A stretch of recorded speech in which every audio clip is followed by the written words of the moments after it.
माँ भारती को प्रणाम करता हूँ, आप सबके गुरु माता पिता को प्रणाम करता हूँ। बच्चों बहुत ढेर सारा लाड प्यार, सभी लोगों को राम राम। आज मैं जिस चीज की बात कर रहा हूँ, जिस विषय पर मैं आपसे बात करने जा रहा हूँ, वो बहुत महत्वपूर्ण है, क्योंकि इसने न जाने कितने घर तोड़े हैं। समाज में भी अवस्था उत्पन्न के लिए द्वंद्व हर वक्त व्यक्ति के मन में मचा दिया है, और उसके साथ साथ हर इंस्टीट्यूशन में इसकी वजह से बहुत समस्याएं हैं।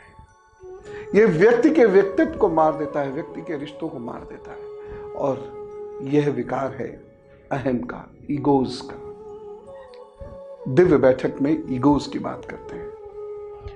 ईगोज की बात इसलिए करते हैं क्योंकि जिस व्यक्ति के अंदर अहम होगा, उस व्यक्ति का न कभी ध्यान लगेगा, न ही वो व्यक्ति कभी प्रभु के पथ पर आगे बढ़ पाएगा। कई बार मुझे ऐसे लोग टकराए, आपको भी टकराए होंगे, जो ये कहते हैं मेरा फला चक्र जागृत है, मेरे इतने चक्र जागृत है, मेरे उतने चक्र जागृत हैं, लेकिन ईगोज बहुत ज्यादा है उनके अंदर। मुझे ऐसी कुर्सी दो, इतनी चौड़ी कुर्सी दो, मैं ऐसे बैठूंगा, मैं ऐसे खड़ा होऊंगा, तुम मेरे सामने इतने दंडवत बैठे रहो, और आदि आदि विषय। जिस व्यक्ति में ईगोज है, आपको मैं लिख के देता हूं, उसका कोई चक्र वक्र कोई जागृत नहीं है, वह झूठ बोल रहा है। उसके अंदर उसके चंद्रमा की वजह से या उसके बृहस्पति की वजह से कहीं कोई ऐसी क्वालिटी जरूर है कि उसको बहुत सारे अच्छे वाक्य याद हैं, बहुत सारे अच्छे विषय उसे याद हैं, या वो बोल बहुत अच्छे से सकता है, लेकिन ये तय मान के चलिए उसमें स्पिरिचुअलिटी का कोई पुट नहीं है। क्योंकि आध्यात्मिक व्यक्ति को ये मालूम होता है कि उसका कुछ भी नहीं है, जो है सो प्रभु का है, और वह किसी भी हालत में अहंकारी हो ही नहीं सकता।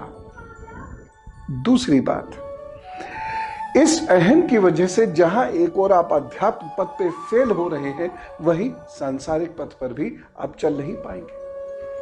क्योंकि एक अहंकारी या ईगोइस्ट व्यक्ति को कोई पसंद नहीं करता, उससे रिश्ते कमजोर होते चले जाते हैं।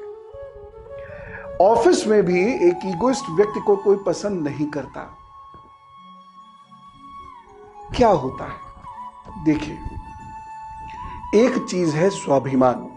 स्वाभिमान हर व्यक्ति में होना चाहिए, लेकिन जब ये स्वाभिमान की इच्छा अपनी हदें पार करने लगती है, तब ये अहंकार में बदलती चली जाती है। और ये अहंकार क्या करता है? सबसे पहले तो ट्रेनेबिलिटी को खत्म करता है। Quashes a wonderful quality of trainability. Trainability means कुछ नया सीखने की भावना को ये समाप्त कर देता है। इसलिए एक ईगोइस्ट व्यक्ति नया सीख नहीं पाता, उसकी तरक्की वहीं रुक जाती है। क्योंकि आज की दुनिया में यदि आप नया नहीं सीखते हैं, आप पीछे रह ही जाएंगे, क्योंकि दुनिया बहुत तेजी से आगे बढ़ रही है। बच्चे बहुत तेजी से बड़े हो रहे हैं, बहुत तेजी से सीख रहे हैं, बहुत तेजी से आगे निकल रहे हैं, आप आउटडेटेड हो जाएंगे। दूसरी चीज, ये अहम आपको लोगों से जुड़ने नहीं देता। इसलिए अहम जिस व्यक्ति में होता है, उसके अंदर लीडरशिप क्वालिटी डेवलप नहीं हो पाती। ये अलग बात है कि भाग्य के भरोसे या सिफारिश से या ऐसे ही किसी चीज से या पिताजी माताजी के रसूख की वजह से ऐसा व्यक्ति किसी पद पर आ जाए, लेकिन वह उस पद के साथ न्याय नहीं कर सकता, क्योंकि उसके अंदर लीडरशिप क्वालिटी नहीं होती। ही कैनॉट लीड, क्योंकि लीडर को सबसे पहली चीज जो सीखनी चाहिए, वो सीखनी चाहिए त्याग की भावना। और एक अहंकारी व्यक्ति के अंदर त्याग की भावना होती ही नहीं है। इसी वजह से वह लीड नहीं कर सकता। उसकी जो टीम होती है वह उससे नाराज हो जाती है। एक और चीज है, अहंकारी व्यक्ति अपने रिश्ते नहीं निभा पाता, क्योंकि उसे हर रिश्ते में अपना अहम बनाने की एक होड़ लगी रहती है। अहंकारी व्यक्ति को रिकॉग्निशन कॉम्प्लेक्स होता है। इसकी वजह से उसके अंदर एक इंफीरियरिटी कॉम्प्लेक्स डेवलप हो जाता है। और जिस व्यक्ति में इंफीरियरिटी कॉम्प्लेक्स डेवलप हो जाता है, यदि समय रहते उसने इस पर काबू नहीं किया, तो वो मानसिक रोगी हो जाता है। This is a kind of mental disorder और behavioural disorder. So inferiority complex starts killing the person's personality very gradually. लेकिन उसके रिश्ते धीरे धीरे धीरे धीरे टूटते चले जाते हैं।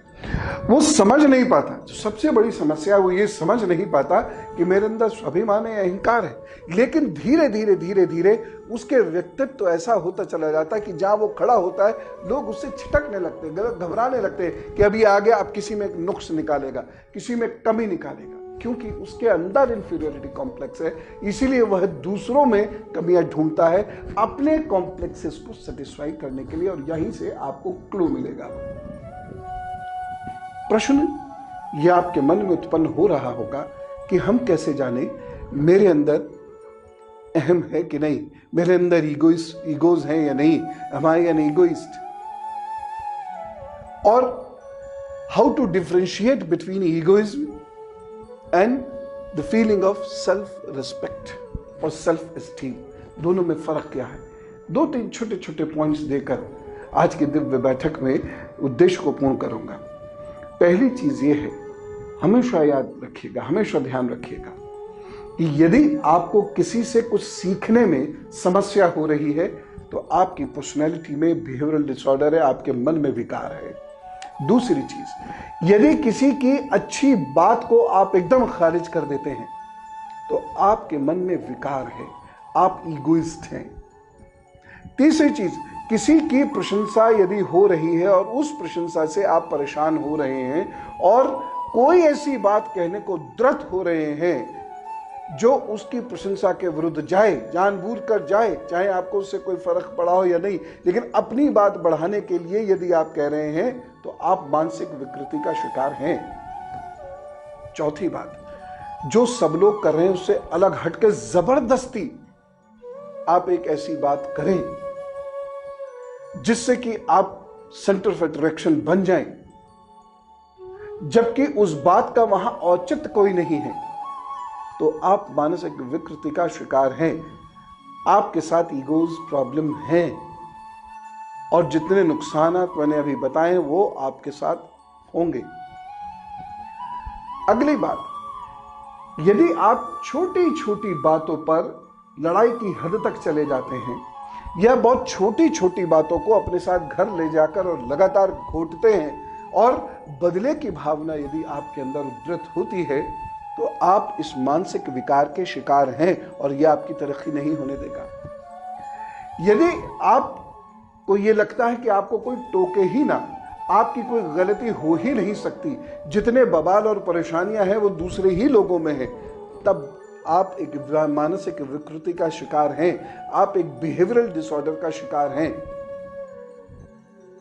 अगली बात, जब कोई आपकी किसी कमी पे आपको टोके और एकदम से आप आउटबर्स्ट करके उसकी निंदा करें या उस पर गुस्सा करें या अपनी कमियों को डिफेंड करने की कोशिश करें, मान लीजिए आप ईगोइस्ट हैं, मानसिक रोगी हैं, मानसिक विकृति के शिकार हैं, ना आप भौतिक पथ पर कोई सफलता, बड़ी सफलता प्राप्त करेंगे और ना ही आध्यात्मिक पथ पर आप कोई बड़ी सफलता प्राप्त करेंगे। यदि ना चाहते हुए भी आप तंज मारने जैसी भाषा अथवा शैली में बात करते हैं तो यह तय है कि आप इस मानसिक विकृति के शिकार हैं जिसका नाम है ईगोज।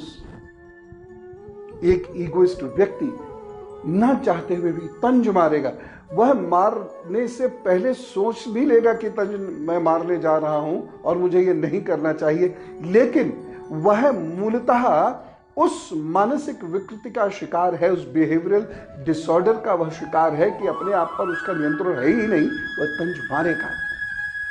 और तंज मारने के उपरांत वह यह भी अपेक्षा रखेगा कि जिससे उसने तंज मारकर बात की है, कमेंट करके बात की है, मजाक उड़ा के बात की है, डराइट करके बात की है, या फिर जिसको उसने पिन करके बात की है, वह व्यक्ति उसकी बात को भूल जाए। ये होता नहीं, क्योंकि दूसरे की भी सेल्फ रिस्पेक्ट है, तो वह क्या करेगा, या तो आपसे लड़ेगा, नहीं तो आपसे दूरियां बनाता हुआ चला जाएगा।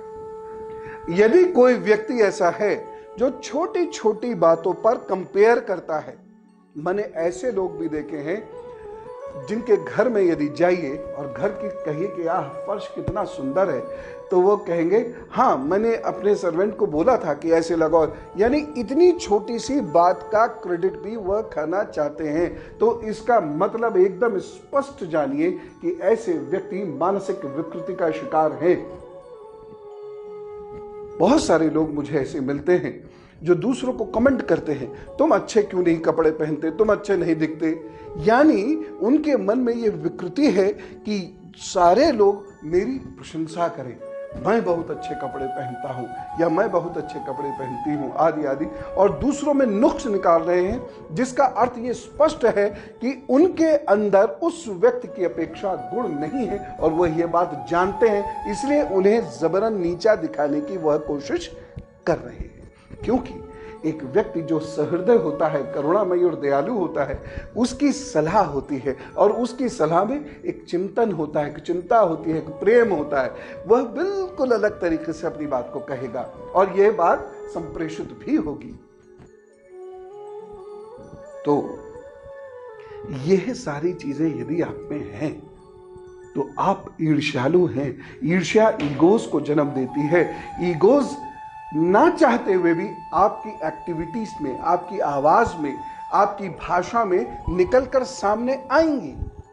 जब आप घुमा घुमा के प्रश्न करने लगते हैं इस तरीके से कि सामने जिससे आप प्रश्न पूछ रहे हैं उसको आप हर्ट कर सकें या दुनिया को बता सके लुक हु एम आई, या कहीं का तीर और कहीं का निशाना लगाने की कोशिश करते हैं, तो आप इस मानसिक विकृति के शिकार हैं। धीरे धीरे लोग आपसे दूर हो जाएंगे। जब लोग दूर हो जाते हैं तब हम परेशान होना शुरू करते हैं और उसमें भी करते क्या है, सारी दुनिया की बुराई करके ये सिद्ध करने की कोशिश करते हैं कि मैं तो ईश्वर तुल्य हूं, देवता हूं या देवी हूं, सारी दुनिया खराब है, ये मुझे नहीं समझती।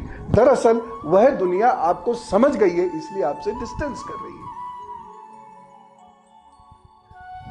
ऐसे लोग घर गृहस्थी, नौकरी, व्यापार, सामाजिक संबंध और प्रभु का पथ, इन सब में फेल होते हैं।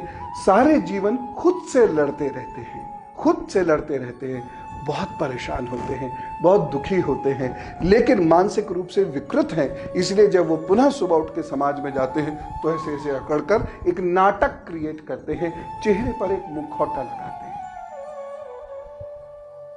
सूत्र क्या कहता है, बहुत सरलता से कहता है, और भगवान श्री कृष्ण, भगवान राम सहित अनेकों इसके उदाहरण हैं। मेरे गुरु जी स्वामी विवेकानंद जी, परम गुरु स्वामी रामकृष्ण जी महाराज, अनेक आज भी ऐसे विद्वान हैं जो सरल हैं और सरलता सिखाते हैं, जो विनम्र हैं विनम्रता सिखाते हैं, और सरलता और विनम्रता ही धीरे धीरे इस मानसिक विकार को ढांप देती है, समाप्त कर देती है। एक बात चलते चलते कह रहा हूं, इसे अपने जीवन का सूत्र बना लीजिएगा, और वह यह है, मेरी हैसियत ही क्या है। न चेहरा मेरा, न बाल मेरे, न दांत मेरे, न आवाज मेरी, न ज्ञान मेरे, न गुण मेरे, मेरे पास है क्या? किसका है फिर? सब उसका है। तो मान अपमान की अधिक चिंता किए बिना आप लोगों से जुड़े रहिए, अपने कार्यों में रत रहिए, कुशलता पूर्वक अपने जीवन के दायित्वों का निर्वहन करते हुए उन्नति प्राप्त करते रहिए। सबसे ज्यादा खुशी इसमें आपको ही मिलेगी, सब उसके हवाले। जिस दिन ये सोच आपके मन में आ गई, उस दिन आपकी ईगो समाप्त हो जाएंगी, आत्मसम्मान और स्वाभिमान की भावना ही रह जाएगी। मेरे विचार से आपने मेरी आज की बात को बहुत ध्यान से सुना होगा और अपने अंदर तरक्की करने वाले गुण उत्पन्न करने के बारे में ठान लिया होगा। दिव्य बैठक में आज इतना ही। हम लोग फिर मिलते हैं डिवाइन मीटिंग्स में, और डिवाइन मीटिंग्स में आपके जो प्रश्न होंगे इस विषय को लेकर, उसमें मैं और बात करने की कोशिश करूंगा। बहुत सारे शो सिर्फ इसलिए करूंगा जिसमें आपके प्रश्न ही लिए जा सके। प्रभु आपको बहुत खुश रखें, आप सुखी रहें, शांत रहें, विनम्र रहें, निर्मल रहें, आनंद से रहें। चलता हूं। राम राम, नमस्कार। भारत माता की जय।